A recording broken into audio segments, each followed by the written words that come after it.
Ngibingelele kuwe mlaleli, ngiyathemba ukuthi-ke uyaphila-ke.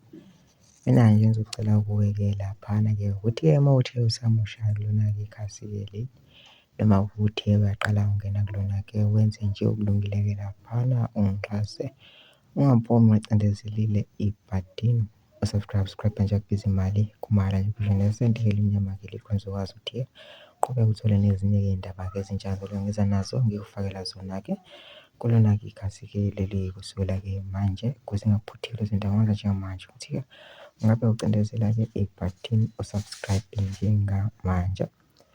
Oke wakulethela lona-ke namhlanje-ke la kulethela iy'ndaba ezibuhlungu-ke laphana-ke, iy'ndaba ey'ngenayo-ke laphana-ke zithi-ke akasekho emhlabeni ubelekelela uMthandeni SK ngokuthi kuhlanganiswe abalandeli besaphothe yena. Lokhu kuvezwe nguye u-SK ukuthi udlule emhlabeni ngesikhali esibhamu.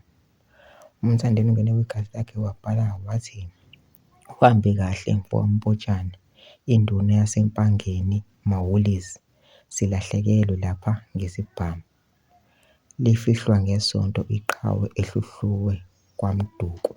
Base bekhomenta-ke abantu-ke bematanisa ukushona kwakhe nomaskandi-ke laphana-ke wabese baphendula-ke uMthandeni-ke wabhala-ke wathi kumakhomenti wathi, "Point of correction, ukulimala kwayo insizwa akuhlobene nomaskandi, kusolakala izinkinga zasematekisini.